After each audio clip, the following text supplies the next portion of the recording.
ಕರ್ನಾಟಕ ಇತಿಹಾಸ. ಕರ್ನಾಟಕ ಇತಿಹಾಸ ಬಂದಾಗ ಕದಂಬರ ಬಗ್ಗೆ ನೋಡೋಣ. ಬಹಳಷ್ಟು ಇಂಪಾರ್ಟೆಂಟ್ ಆಗಿರತಕ್ಕಂತಹ ಚಾಪ್ಟರ್, ಏಕೆಂದರೆ ಕರ್ನಾಟಕದಲ್ಲಿ ನಡೀತಕ್ಕಂತಹ ಎಲ್ಲ ಸ್ಪರ್ಧಾತ್ಮಕ ಪರೀಕ್ಷೆಯಲ್ಲೂ ಈ ಒಂದು ಕದಂಬರ ಮೇಲೆ ಪ್ರಶ್ನೆಗಳನ್ನು ಬರ್ತಕ್ಕಂಥದ್ದು ನೋಡ್ತೀವಿ. ಕರ್ನಾಟಕ TET ಆಗಿರ್ಬೋದು, PSTR ಆಗಿರ್ಬೋದು, HSTR ಆಗಿರ್ಬೋದು, PC ಆಗಿರ್ಬೋದು, ಎಲ್ಲ ಸ್ಪರ್ಧಾತ್ಮಕ ಪರೀಕ್ಷೆಯಲ್ಲಿ ಏನಂದ್ರೆ ಕದಂಬರ ಮೇಲೆ ಏನಂದ್ರೆ ಪ್ರಶ್ನೆಗಳನ್ನು ಕೇಳ್ತಾ ಬರ್ತಕ್ಕಂಥ ನೋಡ್ತೀವಿ. ಹಾಗಾಗಿ ಇದು ಬಹಳಷ್ಟು ಇಂಪಾರ್ಟೆಂಟ್ ಆಗಿರ್ತಕ್ಕಂಥದ್ದು. ಹಾಗಾಗಿ ಇವತ್ತು ಕದಂಬರ ಬಗ್ಗೆ ಏನದಂದ್ರೆ ಸಂಪೂರ್ಣವಾಗಿ ಏನದಂದ್ರೆ MCQ ರೂಪದ ಪ್ರಶ್ನೆ ರೂಪದಲ್ಲಿ ನಾವು ನೋಡ್ತಾ ಹೋಗೋಣ. ಮೊದಲಿಗೆ ಪ್ರಶ್ನೆ, ಕದಂಬ ವಂಶದ ಸ್ಥಾಪಕ ಯಾರು? ಪ್ರಶ್ನೆ ನೋಡ್ತೀವಿ. ಕದಂಬ ವಂಶದ ಸ್ಥಾಪಕ ಯಾರು? ಆಯ್ಕೆಗಳನ್ನು ನೋಡ್ತೀವಿ. ಕಾಕುಸ್ಥವರ್ಮ, ಮಯೂರ ಶರ್ಮ, ಕೃಷ್ಣವರ್ಮ, ಶಾಂತಿವರ್ಮ. ಇದಕ್ಕೆ ಸರಿಯಾದ ಉತ್ತರ ಮಯೂರ ಶರ್ಮ. ಕದಂಬ ವಂಶದ ಸ್ಥಾಪಕ ಮಯೂರ ಶರ್ಮ ಮೂಲತಃ ಬ್ರಾಹ್ಮಣನಾಗಿದ್ದ. ಪಲ್ಲವರಿಂದ ಅವಮಾನಗೊಂಡ ನಂತರ ಶಸ್ತ್ರ ಹಿಡಿದು ಕದಂಬ ರಾಜ್ಯವನ್ನು ಸ್ಥಾಪಿಸಿದನು ಅಂತ ಹೇಳಿ ನೋಡ್ತೀವಿ. ಹಾಗಾಗಿನೇ ಕದಂಬ ವಂಶದ ಸ್ಥಾಪಕರು ಯಾರು ಅಂದಾಗ ಮಯೂರ ಶರ್ಮ. ಅದೇ ರೀತಿಯಾಗಿ ನೆಕ್ಸ್ಟ್ ಪ್ರಶ್ನೆ, ಕದಂಬ ಸಾಮ್ರಾಜ್ಯ ಯಾವ ಶತಮಾನದಲ್ಲಿ ಸ್ಥಾಪಿತವಾಯಿತು ಅಂತ ಹೇಳಿ ನೋಡ್ತೀವಿ. ಅಂದರೆ ಆಯ್ಕೆಗಳನ್ನು ನೋಡ್ತೀವಿ. 2ನೇ ಶತಮಾನ, 3ನೇ ಶತಮಾನ, 4ನೇ ಶತಮಾನ, 6ನೇ ಶತಮಾನ. ಸರಿಯಾದ ಉತ್ತರ 4ನೇ ಶತಮಾನ. ಕದಂಬ ರಾಜ್ಯ ಅಥವಾ ಕದಂಬ ಸಾಮ್ರಾಜ್ಯ ಕ್ರಿಸ್ತಶಕ 345ರ ಸುಮಾರಿಗೆ ಸ್ಥಾಪಿತವಾಯಿತು. ಅಂದರೆ ಇದು 4ನೇ ಶತಮಾನಕ್ಕೆ ಸೇರ್ತಕ್ಕಂಥದ್ದು ನೋಡ್ತೀವಿ. ಹಾಗಾಗಿ ಕದಂಬ ಸಾಮ್ರಾಜ್ಯ ಯಾವ ಶತಮಾನದಲ್ಲಿ ಸ್ಥಾಪಿತವಾಯಿತು ಅಂದ್ರೆ 4ನೇ ಶತಮಾನದಲ್ಲಿ. ಅದೇ ರೀತಿಯಾಗಿ ಪ್ರಶ್ನೆ, ಕದಂಬ ಸಾಮ್ರಾಜ್ಯದ ರಾಜಧಾನಿ ಯಾವುದು? ಬಹಳಷ್ಟು ಇಂಪಾರ್ಟೆಂಟ್ ಆಗಿರತಕ್ಕಂತಹ ಪ್ರಶ್ನೆ, ಕದಂಬ ಸಾಮ್ರಾಜ್ಯದ ರಾಜಧಾನಿ ಯಾವುದು ಅಂತಕ್ಕಂಥದ್ದು. ಐಹೊಳೆ, ಬಾದಾಮಿ, ಬನವಾಸಿ, ಮೈಸೂರು. ಇದಕ್ಕೆ ಸರಿಯಾದ ಉತ್ತರ ಬನವಾಸಿ. ಕದಂಬ ಸಾಮ್ರಾಜ್ಯದ ರಾಜಧಾನಿ, ಕದಂಬರ ರಾಜಧಾನಿ ಯಾವುದು ಅಂದಾಗ ಬನವಾಸಿ. ಕದಂಬರ ಮೊದಲ ರಾಜಧಾನಿ. ಇದು ಎಲ್ಲಿ ಬರುತ್ತದೆ ಅಂತ ಹೇಳಿ ಪ್ರಶ್ನೆ ಕೇಳ್ತಕ್ಕಂಥ ಸಾಧ್ಯತೆ ಇರ್ತಕ್ಕಂಥ ನೋಡ್ತೀವಿ. ಹಾಗಾಗಿ ನಮ್ಗೆ ಗೊತ್ತಿರಬೇಕು, ಇದು ಇಂದಿನ ಉತ್ತರ ಕನ್ನಡ ಜಿಲ್ಲೆಯಲ್ಲಿದೆ ಅಂತ ಹೇಳಿ ಗೊತ್ತಿರಬೇಕು. ಬಹಳಷ್ಟು ಇಂಪಾರ್ಟೆಂಟ್ ಆಗಿರತಕ್ಕಂಥದ್ದು. ಅದೇ ರೀತಿಯಾಗಿ ಕರ್ನಾಟಕದ ಮೊದಲ ಸ್ವತಂತ್ರ ಸ್ಥಳೀಯ ವಂಶ ಯಾವುದು? ಕರ್ನಾಟಕದ ಮೊದಲ ಸ್ವತಂತ್ರ ಸ್ಥಳೀಯ ವಂಶ ಯಾವುದು ಅಂತಕ್ಕಂಥದ್ದು ಪ್ರಶ್ನೆ. ಆಯ್ಕೆಗಳನ್ನು ನೋಡ್ತೀವಿ. ಚಾಲುಕ್ಯ, ಕದಂಬರು, ರಾಷ್ಟ್ರಕೂಟ, ಹೊಯ್ಸಳರು. ಇದಕ್ಕೆ ಸರಿಯಾದ ಉತ್ತರ ಕದಂಬರು. ಕರ್ನಾಟಕದ ಮೊದಲ ಸ್ವತಂತ್ರ ಸ್ಥಳೀಯ ವಂಶ ಯಾರು ಅಂದ್ರೆ ಕದಂಬರು. ಏಕೆಂದರೆ ಗೊತ್ತಿರಬೇಕು, ಕದಂಬರು ಕರ್ನಾಟಕದಲ್ಲಿ ಉದಯಿಸಿದ ಮೊದಲ ಸ್ಥಳೀಯ ವಂಶ. ಆದ್ದರಿಂದ ಕದಂಬರಿಗೆ ವಿಶೇಷ ಐತಿಹಾಸಿಕ ಮಹತ್ವವಿದೆ ಅಂತ ಹೇಳಿ ಗೊತ್ತಿರಬೇಕು. ಅದೇ ರೀತಿಯಾಗಿ ಕರ್ನಾಟಕದ ಮೊದಲ ಸ್ವತಂತ್ರ ಸ್ಥಳೀಯ ವಂಶ ಯಾರು ಅಂದಾಗ ಕದಂಬರು ಅಂತ ಹೇಳಿ ನಮ್ಗೆ ಗೊತ್ತಿರಬೇಕು. ಬಹಳಷ್ಟು ಇಂಪಾರ್ಟೆಂಟ್ ಆಗಿರತಕ್ಕಂಥದ್ದು. ಅದೇ ರೀತಿಯಾಗಿ ನೆಕ್ಸ್ಟು, ಮಯೂರ ಶರ್ಮ ಮೊದಲು ಯಾವ ವೃತ್ತಿಗೆ ಸೇರಿದವನು ಅಂತ ಹೇಳಿ ನಾವು ನೋಡ್ತೀವಿ. ಯೋಧ, ವ್ಯಾಪಾರಿ, ಬ್ರಾಹ್ಮಣ, ಕೃಷಿಕ. ಹಾಗಾದ್ರೆ ಇದಕ್ಕೆ ಸರಿಯಾದ ಉತ್ತರ ಬ್ರಾಹ್ಮಣ. ಮಯೂರ ಶರ್ಮ ಯಾರಿಂದ ಅವಮಾನಗೊಂಡನು ಅಂದರೆ ಪಲ್ಲವರಿಂದ. ಪಲ್ಲವ ಅಧಿಕಾರಿಗಳ ಅವಮಾನ ಏನಂದ್ರೆ ಮಯೂರ ಶರ್ಮನಿಗೆ ತೀವ್ರ ಆಕ್ರೋಶವನ್ನು ಉಂಟು ಮಾಡುತ್ತದೆ. ಇದರಿಂದಲೇ ಏನಂದ್ರೆ ಮಯೂರ ಶರ್ಮನು ರಾಜ್ಯವನ್ನು ಸ್ಥಾಪನೆಗೆ ಕಾರಣವಾಯಿತು ಅಂತೇಳಿ ನಾವು ನೋಡ್ತೀವಿ. ಅದೇ ರೀತಿಯಾಗಿ ಕದಂಬ ವಂಶದ ಕುಲಚಿಹ್ನೆ ಯಾವುದು ಅಂತಕ್ಕಂಥದ್ದು ಪ್ರಶ್ನೆ. ಕದಂಬ ವಂಶದ ಕುಲಚಿಹ್ನೆ ಯಾವುದು ಅಂದಾಗ ಆಯ್ಕೆಗಳನ್ನು ನೋಡ್ತೀವಿ. ಗರುಡ, ಆನೆ, ಸಿಂಹ, ವೃಷಭ. ಇದಕ್ಕೆ ಸರಿಯಾದ ಉತ್ತರ ಸಿಂಹ.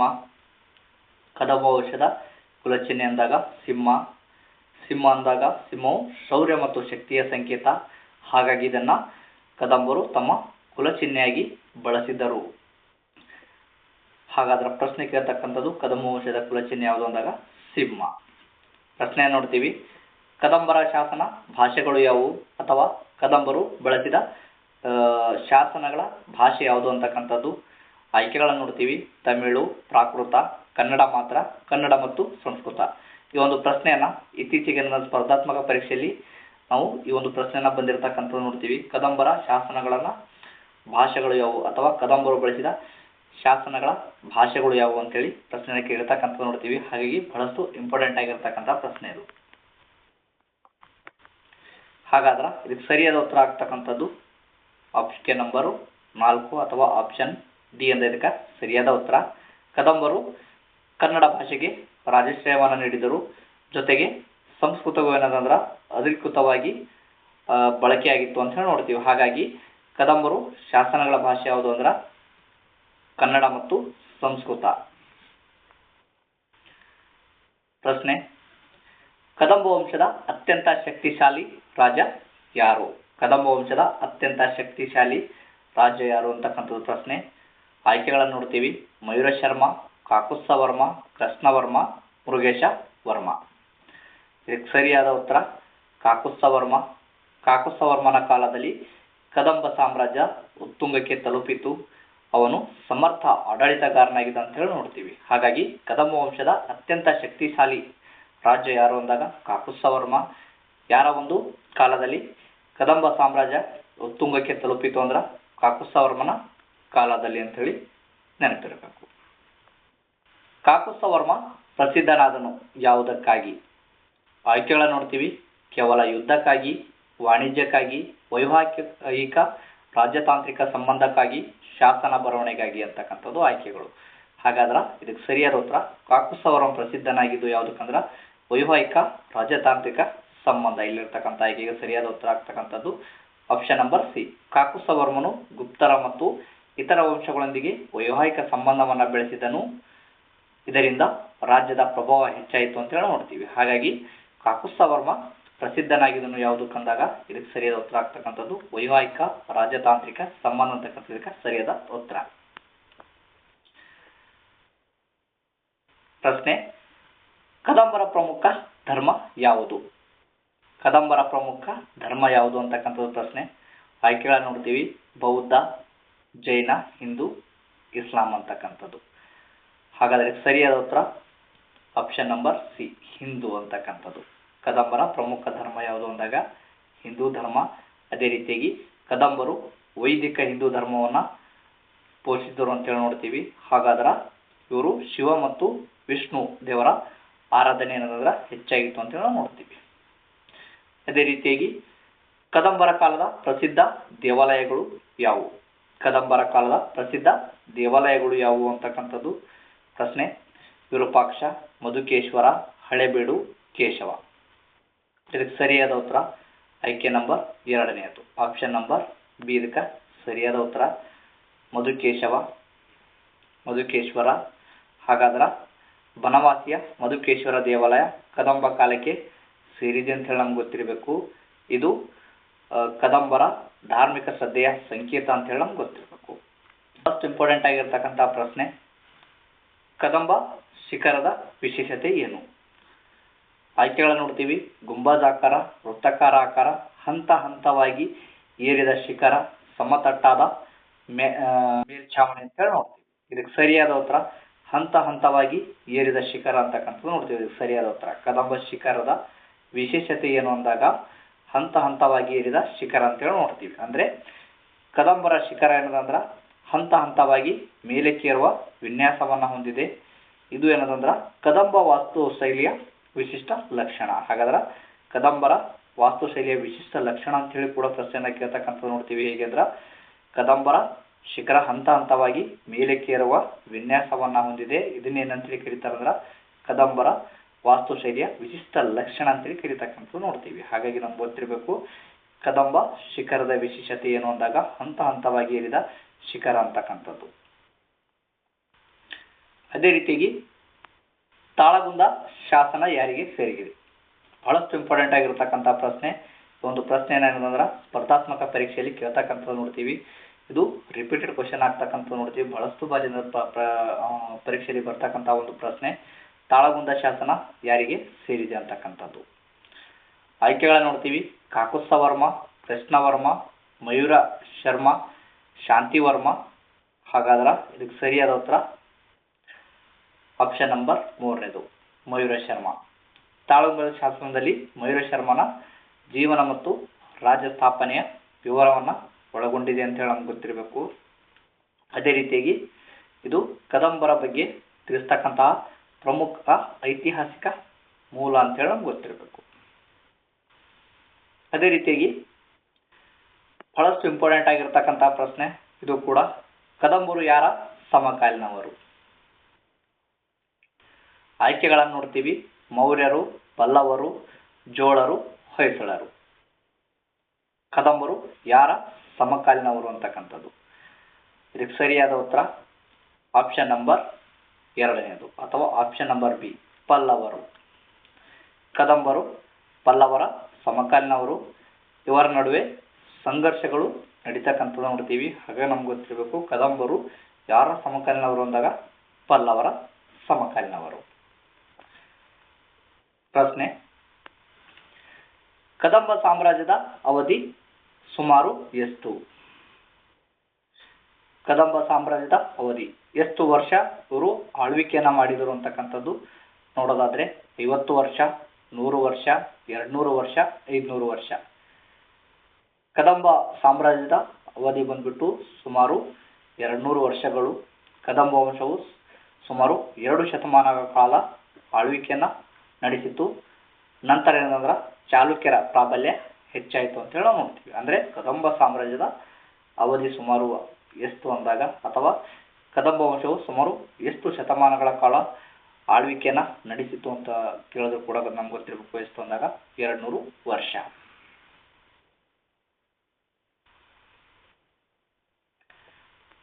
ಪ್ರಶ್ನೆ ನೋಡ್ತೀವಿ. ಕದಂಬರ ನಂತರ ಕರ್ನಾಟಕದಲ್ಲಿ ಪ್ರಬಲವಾದ ವಂಶ ಯಾವುದು? ಇವಾಗಲೇ ನಾವು ಆನ್ಸರ್ ಅಲ್ಲಿ ನೋಡಿದೆವು. ಕದಂಬರ ನಂತರ ಕರ್ನಾಟಕದಲ್ಲಿ ಪ್ರಬಲವಾದ ವಂಶ ಯಾವುದು ಅಂತಕ್ಕಂಥದ್ದು ರಾಷ್ಟ್ರಕೂಟ, ಚಾಲುಕ್ಯರು, ಹೊಯ್ಸಳರು, ವಿಜಯನಗರ ಸಾಮ್ರಾಜ್ಯ. ಹಾಗಾದ್ರೆ ಇದಕ್ಕೆ ಸರಿಯಾದ ಉತ್ತರ ಚಾಲುಕ್ಯ.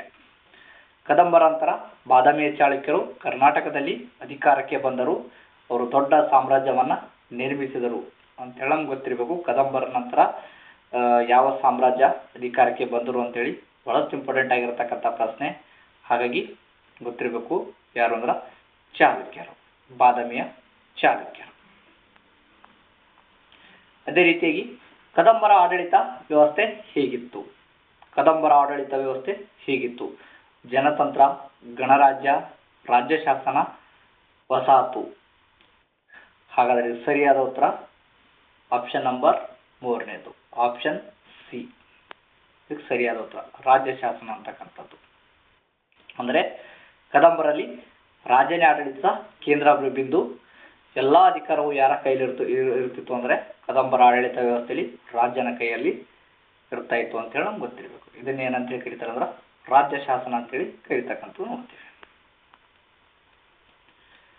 ಅದೇ ರೀತಿಯಾಗಿ ಪ್ರಶ್ನೆ ನೋಡ್ತೀವಿ.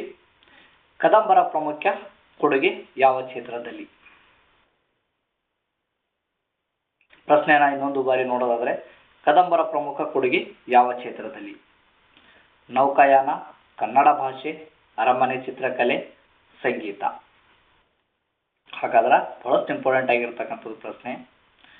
ಕದಂಬರ ಪ್ರಮುಖ ಕೊಡುಗೆ ಯಾವ ಕ್ಷೇತ್ರದಲ್ಲಿ ಎಂದಾಗ ಕನ್ನಡ ಭಾಷೆಗೆ ಅವರು ಬಹಳಷ್ಟು ಪ್ರಾಮುಖ್ಯತೆಯನ್ನು ಕೊಡ್ತಕ್ಕಂಥದ್ದು ನೋಡ್ತೀವಿ.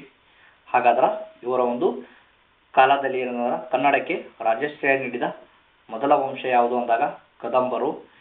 ಅದೇ ರೀತಿಯಾಗಿ ಇದರಿಂದ ಕನ್ನಡ ಸಾಹಿತ್ಯ ಏನಂದ್ರೆ ಬೆಳವಣಿಗೆನ ಆಗ್ತಕ್ಕಂಥದ್ದು ನೋಡ್ತೀವಿ. ಬಹಳಷ್ಟು ಇಂಪಾರ್ಟೆಂಟ್ ಆಗಿರ್ತಕ್ಕಂಥದ್ದು, ಕದಂಬರು ಮೊದಲು ಸಂಸ್ಕೃತ ಭಾಷೆಯಲ್ಲಿ ಏನದಂದ್ರೆ ಇವರು ಶಾಸನವನ್ನು ಕೆತ್ತಾ ಇದ್ರು ಅಂತ ಹೇಳಿ ನೋಡಿದ್ವಿ. ನಂತರ ಏನಂದ್ರೆ ಕದಂಬರ ಆಳ್ವಿಕೆ ನಂತರ ಶಾಸನಗಳು ಕನ್ನಡದಲ್ಲಿ ಕೆತ್ತಿಸಲಾಗಿತ್ತು ಅಂತ ಹೇಳಿ ನೋಡ್ತೀವಿ. ಹಾಗಾಗಿ ಕದಂಬರ ಪ್ರಮುಖ ಕೊಡುಗೆ ಅಂದಾಗ ಯಾವ ಕ್ಷೇತ್ರದಲ್ಲಿ ಅಂದಾಗ ಕನ್ನಡ ಭಾಷೆಗೆ ಇವರು ಬಹಳಷ್ಟು ಪ್ರಾಮುಖ್ಯತೆಯನ್ನು ಕೊಡ್ತಕ್ಕಂಥದ್ದು ನೋಡ್ತೀವಿ. ಹಾಗಾದ್ರೆ ಕನ್ನಡಕ್ಕೆ ರಾಜ್ಯಶ್ರೇಯವನ್ನು ನೀಡಿದ ಮೊದಲ ವಂಶ ಯಾವುದು ಅಂದಾಗ ಕದಂಬರ ವಂಶ. ಅದೇ ರೀತಿಯಾಗಿ ಈ ಒಂದು ಯಾರ ಒಂದು ಕಾಲದಲ್ಲಿ ಕನ್ನಡ ಸಾಹಿತ್ಯ ಬೆಳವಣಿಗೆಗೊಂಡಿತ್ತು ಅಂತ ಹೇಳಿ ಕೂಡ ಪ್ರಶ್ನೆ ಬರ್ತಕ್ಕಂಥ ಸಾಧ್ಯತೆ ಇರತಕ್ಕಂಥದ್ದು ನೋಡ್ತೀವಿ.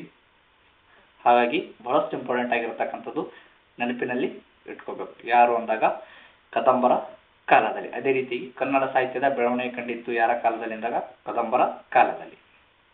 ಪ್ರಶ್ನೆ, ಕದಂಬ ಸಾಮ್ರಾಜ್ಯ ಪತನಕ್ಕೆ ಮುಖ್ಯ ಕಾರಣ ಯಾವುದು? ಅರಬ್ಬರ ಆಕ್ರಮಣ, ಮೌರ್ಯರ ದಾಳಿ, ಆಂತರಿಕ ದುರ್ಬಲತೆ ಮತ್ತು ಚಾಲುಕ್ಯರ ಉದಯ, ಪ್ರಕೃತಿ ವಿಕೋಪಗಳು ಅಂತೇಳಿ ನೋಡ್ತೀವಿ.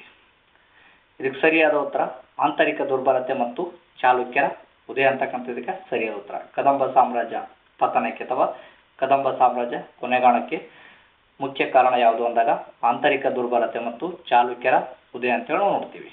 ಅಂದರೆ ಕದಂಬರಲ್ಲಿ ಒಳಗಿನ ದುರ್ಬಲತೆ ಉಂಟಾಯಿತು. ಅದೇ ಸಮಯದಲ್ಲಿ ಚಾಲುಕ್ಯರು ಶಕ್ತಿಶಾಲಿಗಳಾಗಿದ್ದರು, ಕದಂಬರನ್ನ ಮೀರಿಸಿದರು ಅಂತೇಳಿ ನಾವು ನೋಡ್ತೀವಿ. ಹಾಗಾಗಿ ಕದಂಬ ಸಾಮ್ರಾಜ್ಯ ಏನಂದ್ರೆ ಪತನಗೊಂಡಿತು ಅಂತೇಳಿ ನೋಡ್ತೀವಿ. ಇದಕ್ಕೆ ಕಾರಣ ಕದಂಬರ ಕಾಲದ ಪ್ರಮುಖ ಶಾಸನ ಯಾವುದು ಅಂತಕ್ಕಂಥದ್ದು ಬಹಳಷ್ಟು ಇಂಪಾರ್ಟೆಂಟ್ ಆಗಿರ್ತಕ್ಕಂಥ ಪ್ರಶ್ನೆ. ಆಯ್ಕೆಗಳನ್ನು ನೋಡ್ತೀವಿ. ಐಹೊಳೆ ಶಾಸನ, ತಾಳಗುಂದ ಶಾಸನ, ಬಾದಾಮಿ ಶಾಸನ, ಹಳೆಬೀಡು ಶಾಸನ. ಇದಕ್ಕೆ ಸರಿಯಾದ ಉತ್ತರ ತಾಳಗುಂದ ಶಾಸನ. ತಾಳಗುಂದ ಶಾಸನ ಇದು ಕದಂಬರ ಇತಿಹಾಸವನ್ನು ತಿಳಿಸ್ತಕ್ಕಂತಹ ಪ್ರಮುಖ ಮೂಲ ಶಾಸನ. ಇದರಲ್ಲಿ ಏನನ್ನ ಒಳಗೊಂಡಿದೆ ಅಂದ್ರೆ ಇದು ಮಯೂರಶರ್ಮನ ಜೀವನ ವಿವರವನ್ನು ಒಳಗೊಂಡಿದೆ ಅಂತೇಳಿ ನಮ್ಗೆ ಗೊತ್ತಿರಬೇಕು. ಹಾಗಾಗಿ ಕದಂಬರ ಕಾಲದ ಪ್ರಮುಖ ಶಾಸನ ಯಾವುದು ಅಂದಾಗ ತಾಳಗುಂದ ಶಾಸನ. ತಾಳಗುಂದ ಶಾಸನ ಯಾವ ಭಾಷೆಯಲ್ಲಿದೆ? ಬಹಳಷ್ಟು ಇಂಪಾರ್ಟೆಂಟ್ ಆಗಿರತಕ್ಕಂಥ ಪ್ರಶ್ನೆ. ತಾಳಗುಂದ ಶಾಸನ ಯಾವ ಭಾಷೆಯಲ್ಲಿದೆ ಅಂತಕ್ಕಂಥದ್ದು ಇಲ್ಲೇ ಕನ್ಫ್ಯೂಸ್ ಆಗ್ತಕ್ಕಂಥದ್ದು ನೋಡ್ತೀವಿ. ತಾಳಗುಂದ ಶಾಸನ ಯಾವ ಭಾಷೆಯಲ್ಲಿದೆ? ತಮಿಳು, ಪ್ರಾಕೃತ, ಸಂಸ್ಕೃತ, ಕನ್ನಡ. ತಾಳಗುಂದ ಶಾಸನ ಬಂದ್ಬಿಟ್ಟು ಕನ್ನಡ ಭಾಷೆಯಲ್ಲಿ ಇರುವುದಿಲ್ಲ, ಬದಲಾಗಿ ಏನದ ಅಂದ್ರೆ ಇದು ಸಂಸ್ಕೃತದಲ್ಲಿ ಇರತಕ್ಕಂಥದ್ದು ನೋಡ್ತೀವಿ. ತಾಳಗುಂದ ಶಾಸನ ಸಂಸ್ಕೃತದಲ್ಲಿ ಅಂತ ನೋಡ್ತೀವಿ. ನಂತರದಲ್ಲಿ ಏನದ ಅಂದ್ರೆ ಕದಂಬರು ಕನ್ನಡ ಶಾಸನಗಳಿಗೆ ಹೆಚ್ಚು ಆದ್ಯತೆಯನ್ನು ನೀಡಿದರು. ಮೊದಲ ಸಂಸ್ಕೃತದಲ್ಲಿ ಇದಿರ್ತಕ್ಕಂಥ ನೋಡ್ತೀವಿ. ನಂತರ ಏನಂದ್ರೆ ಕದಂಬರು ಕನ್ನಡ ಶಾಸನಗಳಿಗೆ ಹೆಚ್ಚಿನ ಆದ್ಯತೆಯನ್ನು ನೀಡ್ತಕ್ಕಂಥದ್ದು ನೋಡ್ತೀವಿ. ಅದೇ ರೀತಿ ಪ್ರಶ್ನೆಯನ್ನು ನೋಡ್ತೀವಿ. ಕದಂಬರು ಯಾವ ಶೈಲಿಯ ವಾಸ್ತುಶಿಲ್ಪಕ್ಕೆ ಪ್ರಸಿದ್ಧ? ಹಾಗಾದರೆ ಕದಂಬರು ಯಾವ ಶೈಲಿಯ ವಾಸ್ತುಶಿಲ್ಪಕ್ಕೆ ಪ್ರಸಿದ್ಧರಾಗಿದ್ದಾರೆ ಅಂತಕ್ಕಂಥದ್ದಲ್ಲಿ ಪ್ರಶ್ನೆ. ಈಗಾಗಲೇ ಒಂದು ಪ್ರಶ್ನೆಯನ್ನು ನಾವು ಆಲ್ರೆಡಿ ನೋಡಿದ್ದೀವಿ. ಕದಂಬರು ಯಾವ ಶೈಲಿಯ ವಾಸ್ತುಶಿಲ್ಪಕ್ಕೆ ಪ್ರಸಿದ್ಧ ಅಂದಾಗ ನಾಗರ, ದ್ರಾವಿಡ, ಕದಂಬ, ವೇಸರ ಶೈಲಿ ಅಂತಕ್ಕಂಥದ್ದು.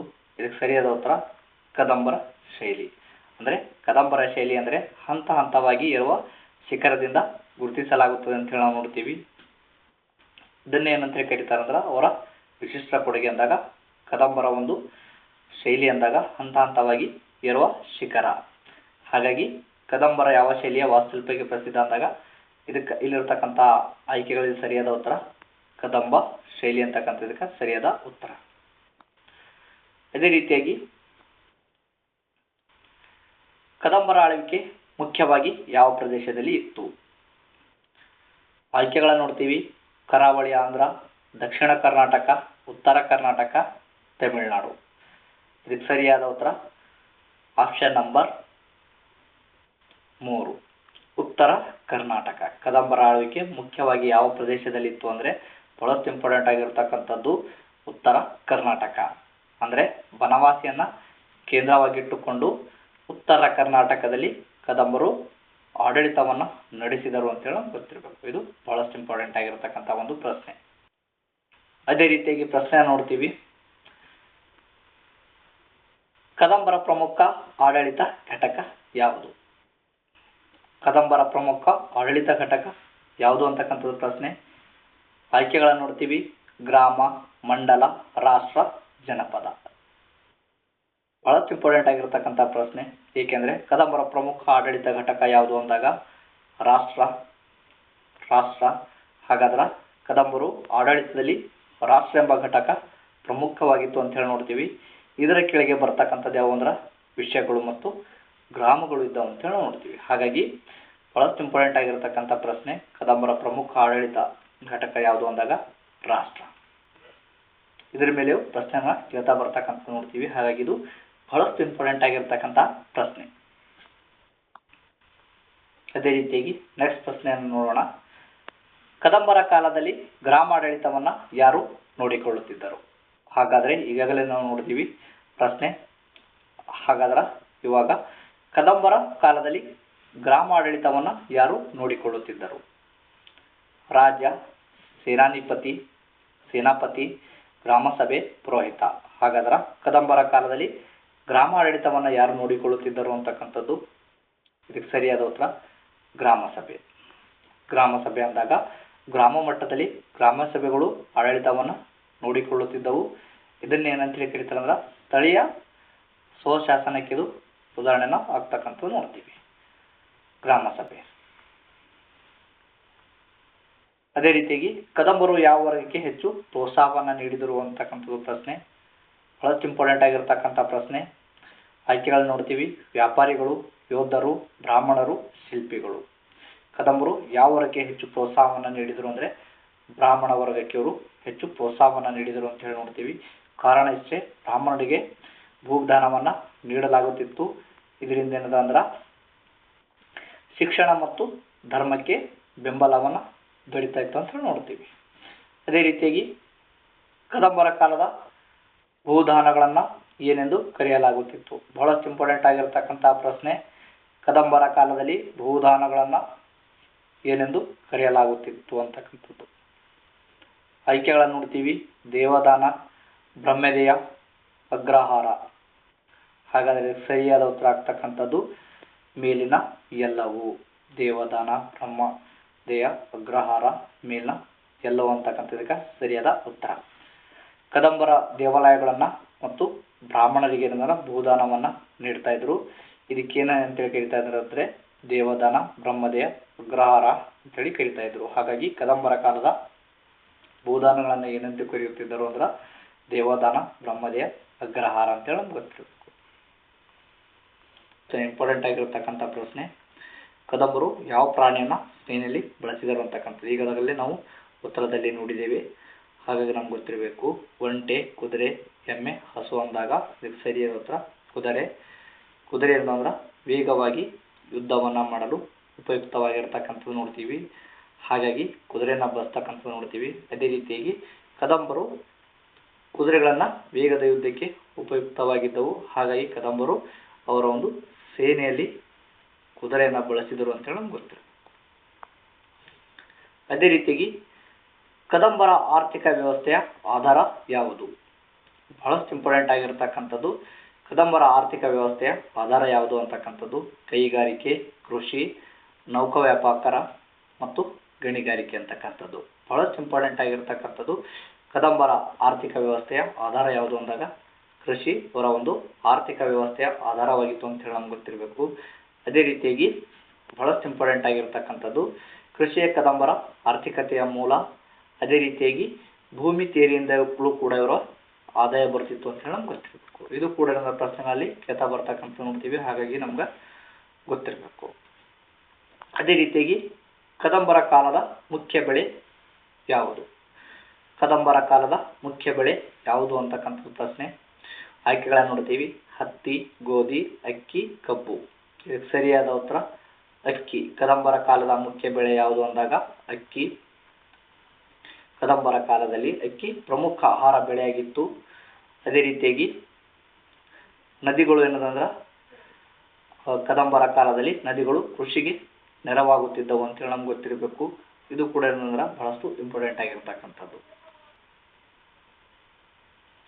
ಕದಂಬರು ಯಾವ ನದಿ ಕಣಿವೆಯಲ್ಲಿ ಪ್ರಭಾವವನ್ನು ಹೊಂದಿದರು ಅಂತಕ್ಕಂಥದ್ದು ಪ್ರಶ್ನೆ. ಆಯ್ಕೆಗಳನ್ನು ನೋಡ್ತೀವಿ. ಕಾವೇರಿ, ಕೃಷ್ಣ, ತುಂಗಭದ್ರಾ, ಶರಾವತಿ.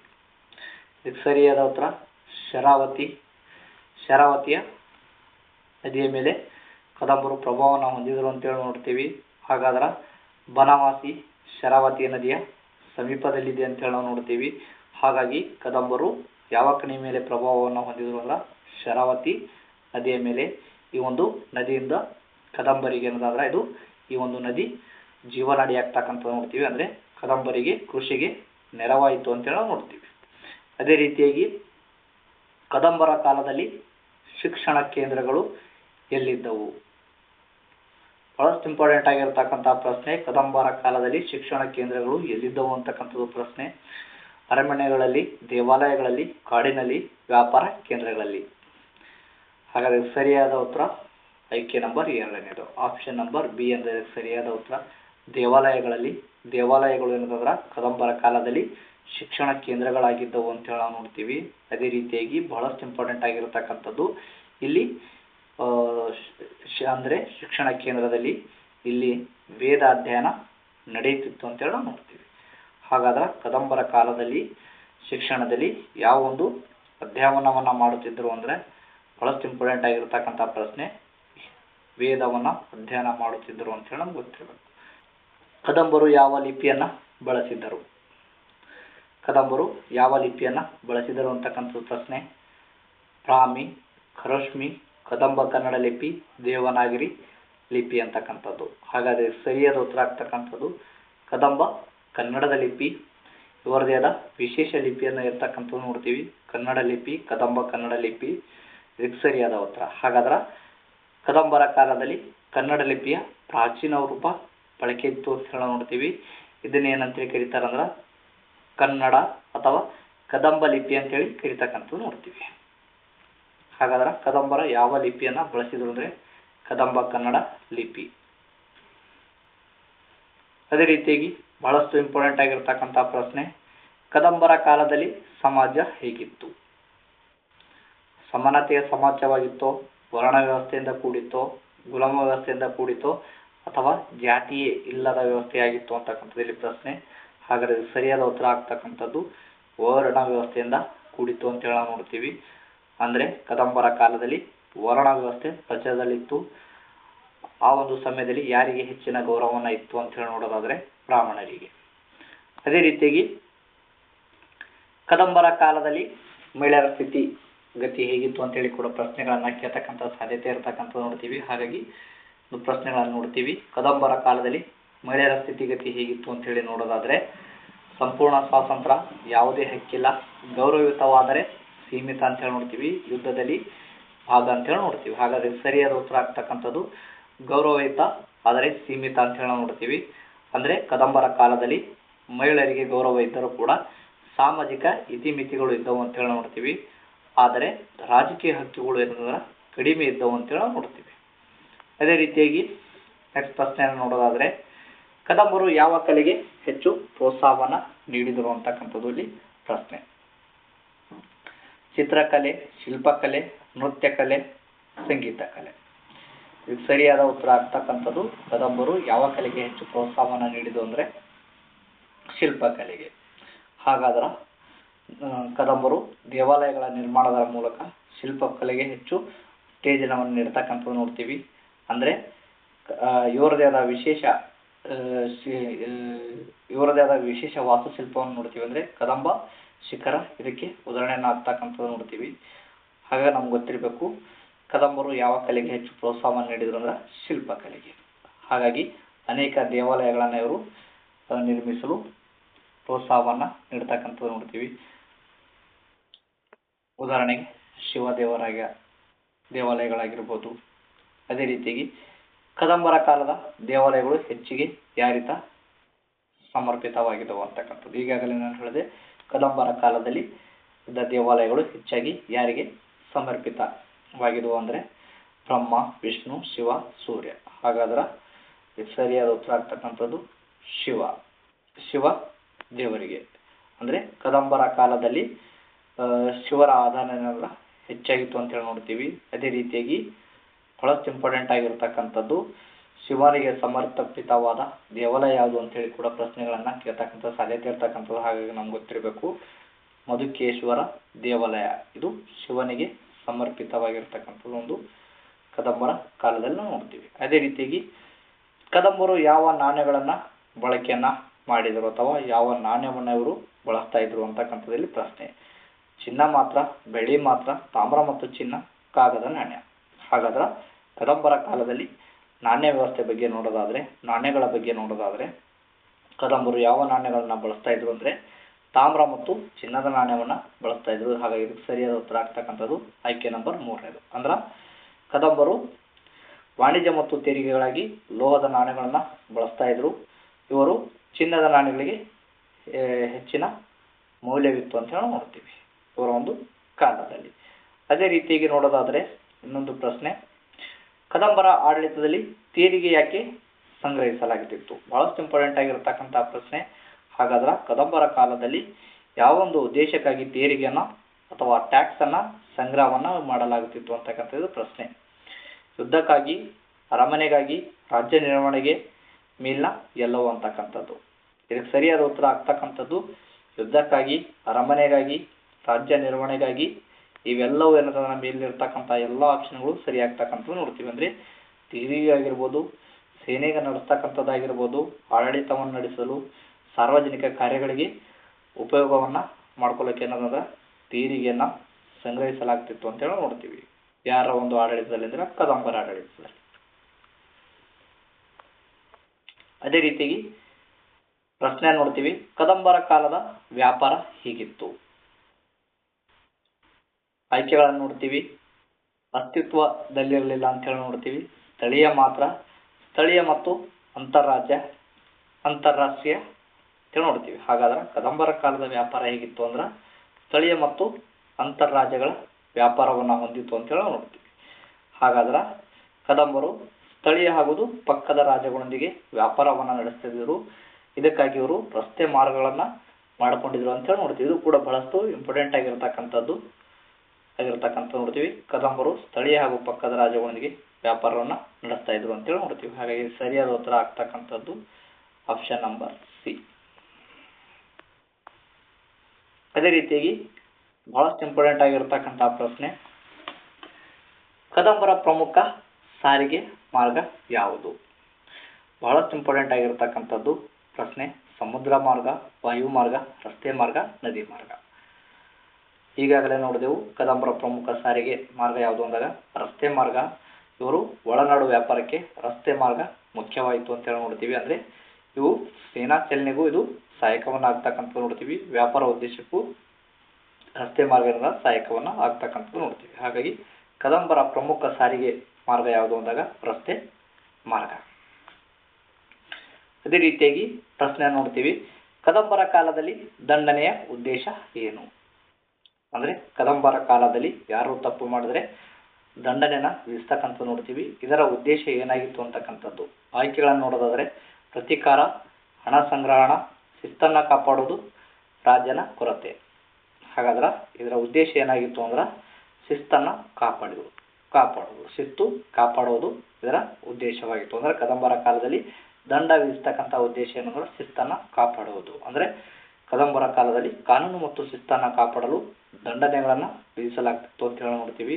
ಅದೇ ರೀತಿಯಾಗಿ ಇದು ಆಡಳಿತವನ್ನು ಸುಧಾರಿಸಲು ಅಥವಾ ಆಡಳಿತವನ್ನು ಸ್ಥಿರತೆಗೆದು ಅಗತ್ಯವಾಗಿತ್ತು ಅಂತ ಹೇಳಿ ನೋಡ್ತೀವಿ.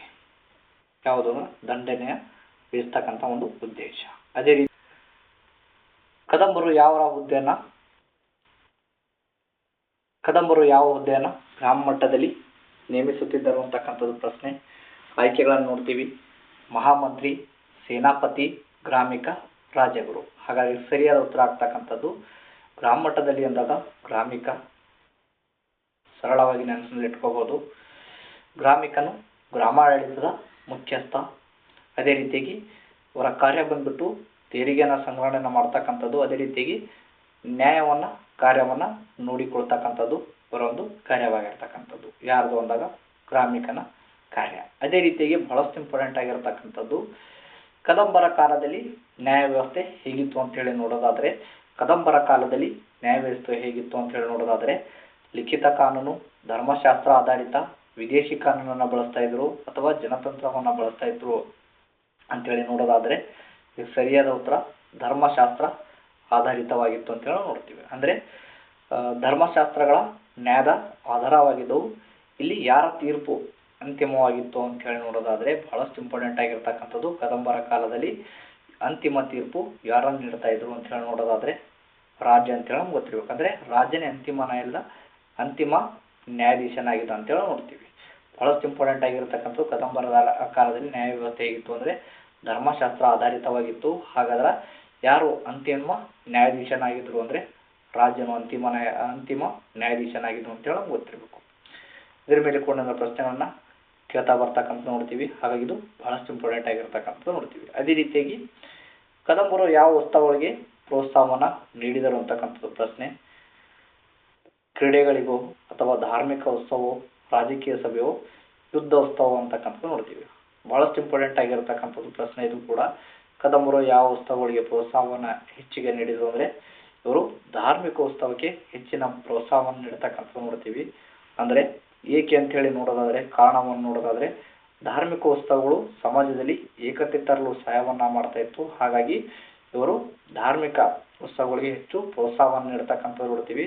ಅದೇ ರೀತಿಯಾಗಿ ಧಾರ್ಮಿಕ ಕೇಂದ್ರಗಳು ಯಾವುವು ಆಗಿದ್ದವು ಅಂತೇಳಿ ನಮ್ಗೆ ಗೊತ್ತಿರಬೇಕು. ಯಾವಂದ್ರ ದೇವಾಲಯಗಳು ಧಾರ್ಮಿಕ ಕೇಂದ್ರಾಲಯಗಳು ಕೇಂದ್ರವಾಗಿದ್ದವು ಅಂತೇಳಿ ನಮ್ಗೆ ಗೊತ್ತಿರಬೇಕು. ಅದೇ ರೀತಿಯಾಗಿ ನೆಕ್ಸ್ಟ್ ಪ್ರಶ್ನೆಯನ್ನು ನೋಡೋಣ. ಕದಂಬ ವಂಶ ಪತನದ ನಂತರ ಏನಾಯಿತು? ಕದಂಬ ವಂಶ ಪತನದ ನಂತರ ಅಥವಾ ಕದಂಬ ವಂಶದ ಮರೆಯಾದ ನಂತರ ಏನಾಯಿತು? ಬಹಳಷ್ಟು ಇಂಪಾರ್ಟೆಂಟ್ ಆಗಿರತಕ್ಕಂತಹ ಪ್ರಶ್ನೆ. ಕದಂಬ ವಂಶ ಪತನದ ನಂತರ ಏನಾಯಿತು ಅಂತಕ್ಕಂಥದ್ದು ಪ್ರಶ್ನೆ.